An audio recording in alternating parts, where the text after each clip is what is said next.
Hey everybody, Zongets134 here. Average Joe Squad here. And I'm just Riley. And welcome to another episode of The Hyphen, the show where we look at comic books, movies, and... That's a duck! That's a duck, man! That's a fucking penguin, you That's a crack duck! addict. What are you on, crack? That's a duck! That's a fucking penguin. Nobody messes with a master of quack foo! Oh my god. In case you haven't been able to guess it, we watched Howard the Duck. Which, I had actually bought this on DVD purely for the intention of us reviewing it. Yeah. And then we went out today and I found it on Blu-ray. So I was like, you know what, I'll just get the Blu-ray copy and give Adam the DVD. Also, we apologize for the quality. We're filming this on my phone because all of our cameras right now are full, so I hope this doesn't look too bad. But anyway, so, okay. This is technically the first Marvel movie ever made. Technically, I say, because... Nicholas Hammond, Spider-Man the movie. Checkmate. Well, did it come out in theaters? Yes. Oh, well, I guess that would count. Well, to be fair, I don't know. That's pretty much just a glorified pilot. If we're being... It's whatever, it's debatable. But it's anyway. debatable, but I would argue this is probably the one. But regardless, this is like the first thing like they decided to do, like aside from like The Punisher, which also I think was after. I'd have to look it up. I have the DVD back there somewhere. But which eventually we're gonna have to do at some point. But so this film was, I think, made by Universal. Mm-hmm. And yes, Universal. With and it was produced by George Lucas. Yeah, George Lucas and Industrial Light and Magic, fresh off of the Return of the Jedi. And yeah, it's a movie. It is definitely a movie. And this was an HD picture and theater quality sound. Yeah. So, like, I'm sure probably most of you have seen reviews of it or have heard about how bad it was. And honestly, like, you know, I had seen this movie back in college because it was on Netflix for, I think it actually still might be on Netflix. It was on Netflix for a long-ass time. Yeah. And I remember I actually watched this in college after seeing a review of it. Yeah. And I remember watching it and being like, this isn't actually terrible. This is passable. Yeah, I wouldn't say it's a great film. It's not Endgame. What it is impressive for the 80s. Yeah, that's definitely what I would say. For what it is impressive for the 80s. Honestly, I think the biggest problem with this film is not that it's weird or it's about a talking duck. It's how oddly tone deaf it is. Yeah. Like, okay, so the film opens on Howard coming home, and you know you kind of see his life's not what he wants it to be. He's kind of washed up. He goes home and gets drunk and smokes cigars. He clearly seems tired with his life, and then we get shots of him pulling out a dirty magazine with a topless duck woman, and as he's being pulled through like the portal by the we get the infamous duck tits lady, and when you're watching this, the worst part, it's just Howard's model. Yeah, it's just like, oh, it makes it worse. No, like it makes it worse. Like, this movie's PG when you go in. At least I thought it was PG. Is it still PG? Oh, it is PG. Which I don't know how Duck tits is still PG. That's it, guys. If it's animal tits, it's PG. To be fair, back in the 80s, there wasn't PG-13. It was PG, R, and NC-17, but you never saw NC-17 get made. It was just R. You know, it would be PG, R, or adults only. Yeah, well, and G for general audiences, but yeah. So like, they should have made it fucking R and just give us that sex scene we were all watching. Problem is, oh my god, the problem is I didn't need that. The problem is back then R rating was pretty much a death sentence. Like, it really didn't become nearly as okay to be R rated until like 2000s. Yeah, I would actually say about the 2000s. But like, watching this film, it's so weird because there's moments where it feels like it's kind of for everybody. Then the next thing we've got we've got Leah Thompson like half undressed. Yeah, in like her bra and panties, half undressed. That woman was showing us a good amount of her ass. She was still dressed. So and if she was anything PG, more than a B cup, we would have seen cleavage. You do see a lot of her cleavage in this movie, like, but Which I'm guessing she was okay with. You know, Yeah. if she's okay with it, all right, cool. If it, Well, no. Well, then She was trying to secure a role, and let me tell you, Well, I guess she got it. To be fair, the idea with Beverly was they were trying to make her kind of like Madonna or like, I guess, Joan Jett, because really the Cherry Bomb reminds me a lot of the Runaways, especially their outfits. But Music was good. like you'd the have music was definitely no, good. the music was actually pretty good in this. But It like was very impressive in the 80s. But like you'd have like scenes where like you know like Howard is actually interacting with Beverly and it's not nearly as weird. But then you get shots like him wanting to bite this woman on the ass. And then they're flirting in bed, talking about how flirt. she's gonna. Maybe she needs to find the perfect man. He rolls over and says. Maybe you need to look in the animal. Maybe you're not looking for a man. Yeah, man. And then she says, "Well, maybe we can try the animal kingdom." Like, Which I think the scene's supposed to there's be a lot to unpack there. I feel like in that scene she's teasing him because like Listen, you Doesn't think look that all like you it. want I know it comes doesn't look off like it. something totally different. That's what I'm getting at. Is I know it's not The delivery is the not delivery's really really bad. If that's supposed to fly over a kid's head and be an adult joke, let me tell you, there is that reminds me of a certain. I'm not gonna say the jokes, but that plane flew too low. I'm over here and I'm like, I happen to have my young son watching this movie right now, and I don't want to see this kind of material. The other thing that I thought was really weird about this movie is how it kind of feels like it's two movies. Oh my god, it really does. Yeah, like the first half is like it's one, like and then when it flips to the other one, it's like a totally different like the movie first film is altogether. kind of just a pretty standard like alien coming to Earth and like interacting with people film. Which part of me liked, and I do understand and appreciate that because that's. I like that better than the lighter half of the movie, honestly. And then the I think second I half did, too. is, hey, we're getting invaded by aliens, and it's kind of a horror film. Like it actually feels a lot like Return of the Jedi in that regard. How like it kind of feels like two separate movies that he crammed together. I don't know about that one, but we're not I going don't to get know. into that because I don't want to debate Return of the Jedi today. Listen, maybe George just got a little bit drunk midway through, and he just started trying his absolute best to make this something he could be proud of. But Like, he only produced the film. Like there was a different people that directed it. Yeah, but the special effects were done by Industrial Light and Magic, which the effects, the fantastic effects are very looking. solid. Like, I mean, yeah. the alien near the end, we all kind of had some issues with because like the contrast didn't really fit with the lighting, but we kind of chalked it up to the place where they were filming had some really piss poor lighting. Yeah. But other than that, I mean, the animatronics look good. Yeah, The special everything- effects, fantastic. Yeah, It's the typical Industrial Light and Magic Yeah. special effect, no pun intended, magic that Yeah. we kind of all expect from them. Oh, very much so. Yeah, all very impressive for the time period. In fact. Probably the only other thing I think is really bad is Tim Robbins as Phil. Yeah, I don't- fucking sound he does. Like, Listen, what I had to rewind that because I had forgotten about that sound until I saw hold it on. happening, Hold on, and I was like, "Oh no!" Let me correct you. not this. Let me correct you. He didn't have to rewind that. He chose to rewind 'Cause I that wanted to hear it subject us to it twice. And then Once was not enough. and then we're like, he said, "No, we need to hear it again." Then we start watching the behind the scenes, and they show that same fucking. Howard. Yeah, they what the fuck they have sound is so that? many great scenes to choose from him, That's and they're like, what they "Let's do choose." the one where he's not saying a line, Where guys." he's just being a fucking. Well, idiot. because he talks to Howard at one point, and he's like, "Well, I don't know if he understands English," so he tries all these different things.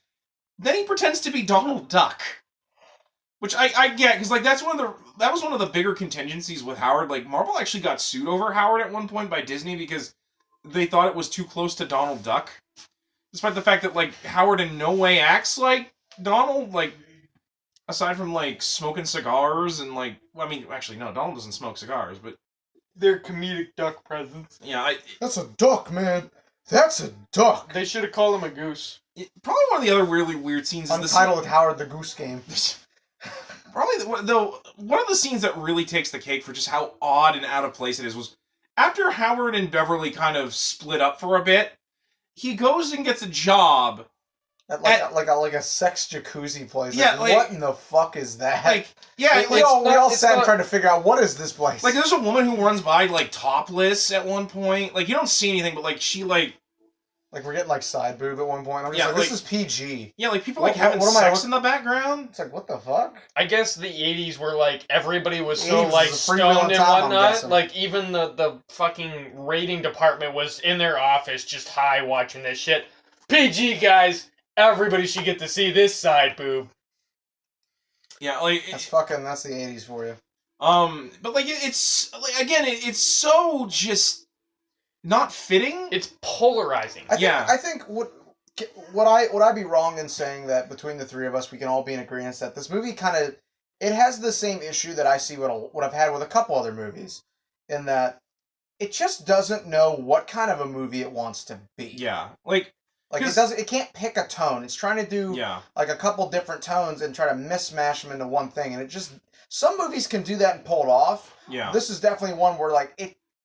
I would argue in some areas it does, but then in other ones it just falls flat. Yeah, because like it does feel like the comics, as someone who's read a few Howard comics, like it's a little weird, it's a little dark. You feel for Howard because he just is out of his element, but he's just trying to survive. The thing is, you just have too many working elements together. Yeah, that is just ultimately what's going on. Is it's just you have plot line like A, he's in a random planet. B, he's trying to go home, but they're trying to get their band dealt with. Like C, the space stuff. Like why is Howard here? How do they send him back? And just all these moving parts, whether it be the actors themselves or the new characters that are introduced like later on, like semi too late to like really establish them, or midway through that get like barely any presence. Yeah. Like there's I don't remember what his name. The first supporting scientist main guy. Oh, Phil? Yeah. There's Phil, who's established as like a comedic helper, like scientist guy, and then he gets his shit together later on through in the movie, and that's like a good arc. But he also contacts like his two other scientist friends who he can have help out. And one is Dr. Jenner, who you see also go through an arc of his own throughout the entire movie. But then you also see his other friend who just completely poofs out of the movie. I mean the Dan Aykroyd looking fella? He reminded me a lot of Dan Aykroyd. I don't know why. No, I'm glad I wasn't the only one that thought that. All right. He reminded me a lot of Dan Aykroyd from Ghostbusters. I don't know who it is, but we're gonna go with Dan Aykroyd looking feller. Until like the thing goes wrong at the scientist plant, you see him for a good bit, and then that happens, and then it's just poof, he's gone. Yeah. And you never get like a reason for it. It's not like you see him being arrested and sent off. It's just like poof, Dan Aykroyd's gone. Yeah, they even introduced Beverly's whole band, and like they're only in like a couple of scenes, and they just kind of are there. We don't really get any development on any of them at all, which I mean, which is fair. They weren't really essential to the plot, so I don't really think it would have made much sense to kind of waste screen time on it. I mean, fair. I feel like they didn't really do much with Cherry Bomb other than being like an outlet novelty. for Howard, because like it's a novelty. Yeah, because like Howard wanted to be a rock star. We get a couple songs here and there, and that's really about it. And I feel like that's a shame, because I can't say from the minute or two of their entire screen time, but I feel like they themselves as actors were good. Yeah. And I feel like if they had stuck with their original idea before they transitioned to the second half, I feel like them as characters would have been really interesting. Yeah. Like if they wanted to make the movie about how Howard bullied their thing back, and then he had like 10 days before they got it back, and he could manage their band and decide whether or not he wanted to stay or go. And then he could like help them build their band up and stuff, and then maybe he has this moral conflict about whether or not he wants to go home and whatnot. I feel like that movie could have just pulled off just as good. And you would have got these good characters from it. I don't think the movie really tries too hard to be a comic book movie.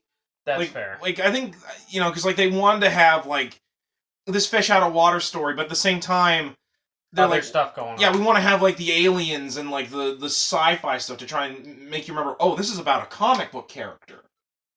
And I think that also causes it to become so unstable in terms of tone. Confused. Especially because there's so many mean-spirited scenes in this movie. Like the diner people deciding they're just gonna murder Howard with the really awful stereotype Chinese cook about ready to cut him up into Peking duck. And then there was the confusing, like, the manager's Goonie, I guess. Oh yeah, I didn't know. You and I both didn't know what to make of that. What the fuck was that stereotype? If you guys have time, like go and look up like the manager. Like I don't know if they were doing a stereotype, like they were trying to go for like how John Lennon looked back then. Like back in the late '60s, he looked like that. Semi-Amish, kind of Jewish. I think they were trying to go for he looked like John Lennon. I think, but like it. unless you're like me and you know what he looked like back then, that's gonna go over your head. Like, that was just a truly interesting thing because it's like I'm like they're trying to stereotype something. It's just I just don't know what it is. What is it? This movie's also really 80s. Like, oh yeah, like from like the way people are dressed to like the random roving street gangs that are just all over the place. But at the fucking keyboard guitar at the end that everybody in the 80s had. Like, but I don't think it was like overly bad 80s. Like, I think it's very apparent that it's 80s. In a couple places, it's really weird. Like the fact that like there's just these roving gangs at night. Granted, that was only in the beginning. Like the Hell Bikers that were called Hell Sluts. I thought it was Satan Sluts. It was Satan Sluts. It was the 80s. Trippy. Maybe this is a film we were supposed to watch drunk or high, and we just didn't have the right tools. Maybe. You're not wrong. Okay. Let me think. Let's do some positives. Yeah, let's do some positives. It was fun to watch. It's a fun movie. It's certainly entertaining. I feel like people put a little too much into this movie just because George Lucas's name is on it. It's like they expect it to be like, I think, something that it's not, and I think people's expectations into it are probably a little too high.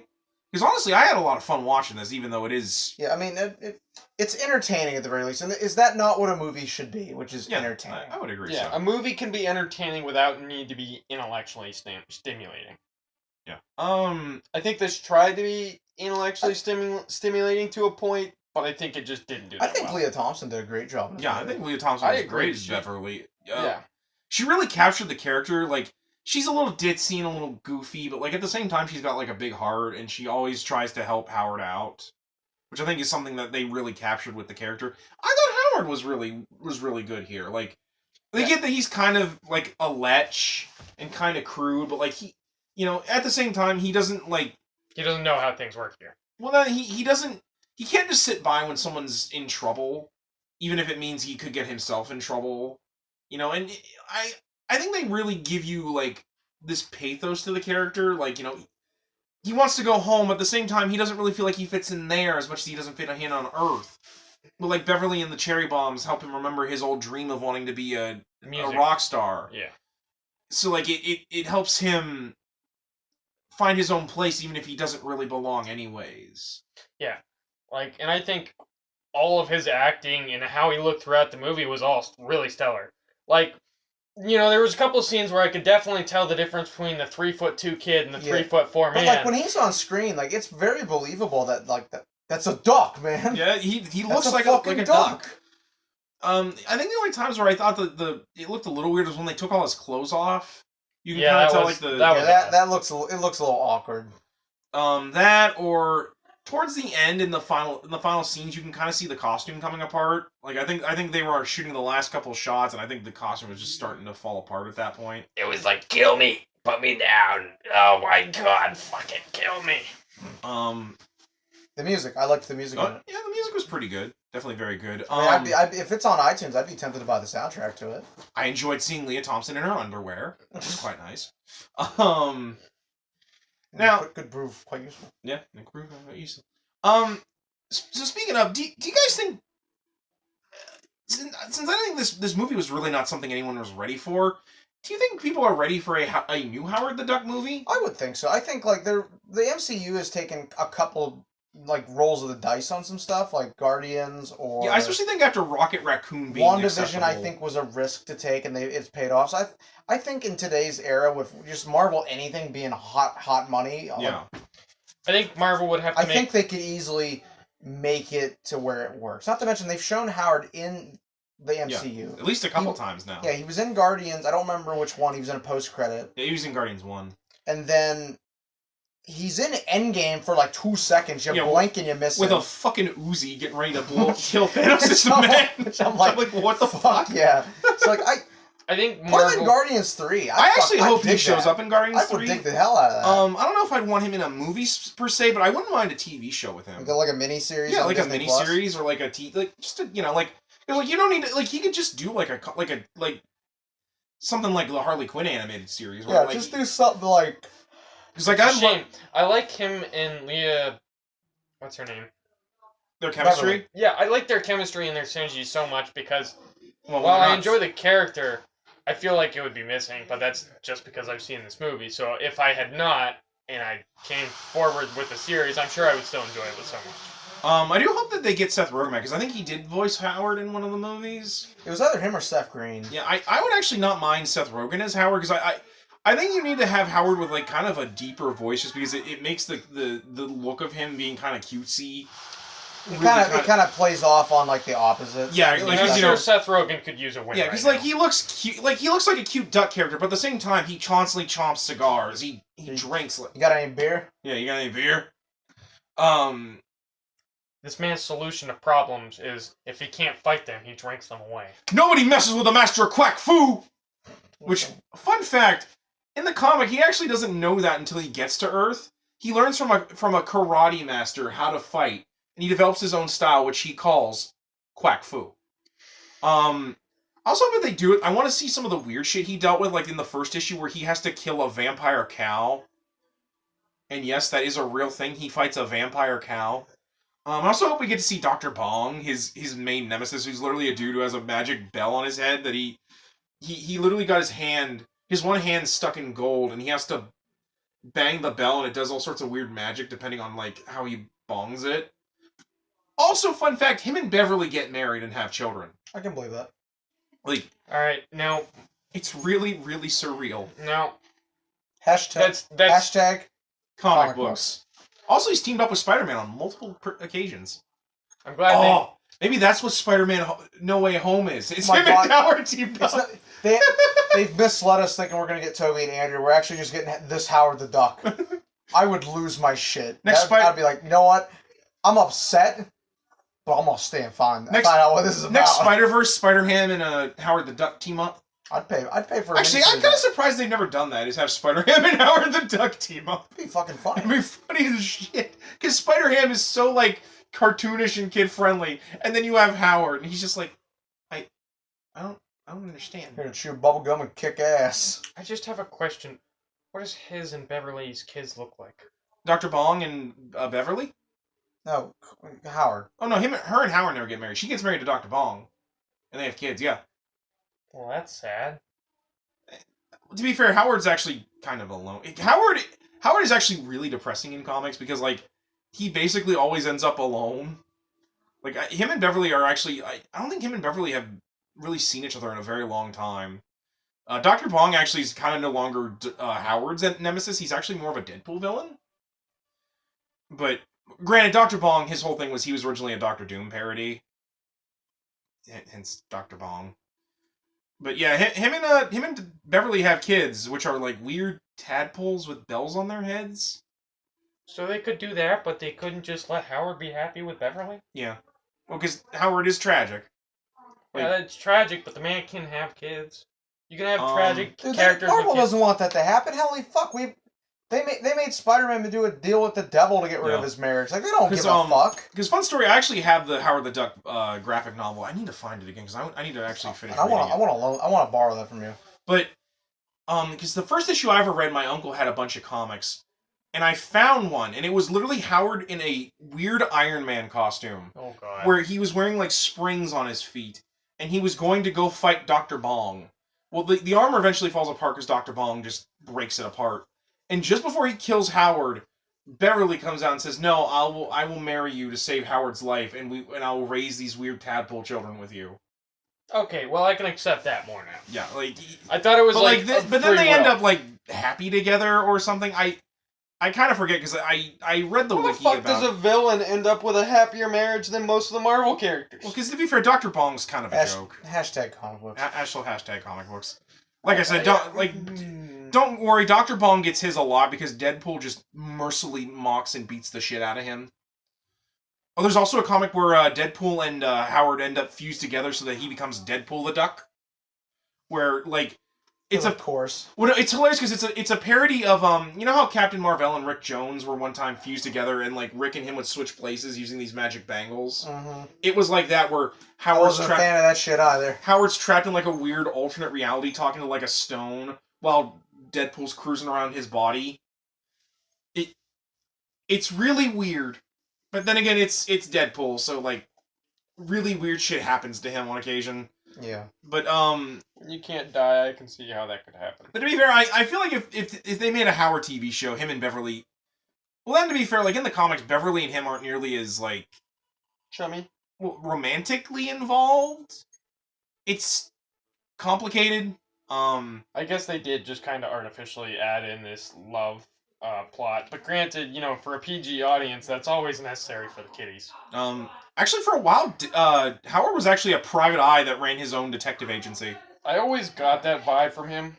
Yeah. But anyway, getting off this weird tangent where I talk about my knowledge of Howard the Duck. Yeah, don't bring it up again. But what would you guys rate this movie if we were to give it a rating? If I was gonna give it a rating, let's see. Because for me, I'd probably give this a 7 out of 10. I'm gonna stay right in that range. I'll give it a 7.5. Yeah, like it's a little disjointed and tonally weird, but honestly, I've seen worse, and I had a good time watching this. It's entertaining. I'm gonna give it that. Entertaining. It's good. I like the story. I got some issues with the writing for the movie, but mainly I think the final act kind of just falls apart. But Yeah. Overall, I'd give it another watch. Yeah. Well, what about you, Riley? Which, by the way, his reactions to this movie were fucking hilarious. No, that's partially why we invited him, because I knew... We wanted you to watch this. I knew you would be perfect for this movie. So I feel like if we did this with Doug, he would like... Doug would lose his shit over this fucking movie. No, I feel like he would like actually have like this big cinematic, like, how great this movie is. Doug would treat this like fucking Paulo. Anyway, God. Rob, your rating? It's okay if you like it less than us. We will not... No, I'm not Be gonna... honest, what's your rating? Honestly, I'm not gonna say the movie was bad. Like, for the time period it was from, the 80s, the soundtrack was good. The acting was good on all scapes. Like, honestly, I think the only place that it lacks, like, good qualities is just the directing and the overall story. So, in terms of, like, overall cinematic problems, that basically falls on producers and directors. Yeah, fair. And so, I'm gonna have to give it... I'll be generous and give it an 8 out of 10. Because directors and producers make or break films. And as it stands, I don't think they made this film badly, and it would be unfair to give the rest of the cast any less points than that. It's just, they were trying to do a lot with what they wanted, and they did most of it good, but it just didn't mesh great in certain parts. But, that final act, like, the character acting of Dr. Tenor, what's his name? Is it Tenor? You mean the guy that's like the monster? Mm-hmm. Oh, Waylon Jennings, Dr. Jennings. Dr. Jennings. The character acting It's of not Dr. Waylon Jennings, man. It's a country star. God. Oh, well, it's Dr. Jennings. It's Dr. Jennings. It's not Waylon. I was thinking, I'm like the guy who sang the Dukes of Hazzard. He was Oh my Hayward. God. It sounded like it had a W though. Whatever, Dr. Jennings. Maybe that one got me. Maybe I was they like, were doing a that's skit. fair. That's It's fair. what's his name's cousin or something. Who's on first? I'm trying to figure out who's on further. Trying to figure out who's fucking Howard the Duck. But, like, the character acting of Dr. Jennings was truly impressive. Because it wasn't like a simple, like, Dr. Jekyll and Hyde scenario where they flip, like, his personality and makeup. It was like a true ease into it. And for him to do it as, I guess, well as he did, throughout, like, the little transformations, and then finally, like, there was the diner scene where, like, he was still persuaded to help Howard, and it didn't exactly make the most sense. But it was entertaining nonetheless. And I think... But to be fair, he was mostly after the key to activate the telescope. But so, Yeah. I But get he could why. have let them kill Howard and then just been like, Palpatine zap! Yeah, true. Oh, I've got a running theory. This is actually what inspired George Lucas to design Palpatine the way he did. Which Colton can canonically dispute, but... Yeah, the timeline on that disproves that to me. But anyway, No. I think we've said all Yeah, all we got to say about I'm sorry this this is kind of a short one, but like, this movie isn't really one of those movies where we can just completely dissect it. After that 2-hour music video episode, I think they need a couple short ones in them. That's fair. So That, and to be fair, I don't know if this is the phone that it's going to give out after like 40 minutes, so it's probably going to be wrapped Hold this on, up. I have a joke. I'm trying to remember. I have a good joke. Oh, it was the extra scene. The extra scenes were also very enlightening. Oh yeah, to say the least. the DVD extras on this are hilarious because they Yeah. talk about how this is like a cinematic masterpiece. Which, if you get the Blu-ray copy like I do, it has the same exact special features. Yeah. And it opens up with a picture of the Oh, two true. directors and George Lucas front and center. And I wish I could capture this man's like face in a better the fashion. absolute regret on his but face. it is just absolute. Fucking the face of regret. It is like the. I can't believe it's going to get worse from here. Oh God, I guess Dark Jar Jar is a bad idea. Thank God I made this movie so that way I could know that before I made 5 more. You know what? Just for this, I'm going to say that the Force is bacteria in your bloodstream. Alright, on that note. I'm Average Joe Squad. I'm Zongetsu134. And I'm just Riley. And as always, we ask you, remember the hyphen? Hyphen? and take care. Hey, that's a duck, man. That's a fucking duck. Wiki, wiki, wiki, wiki!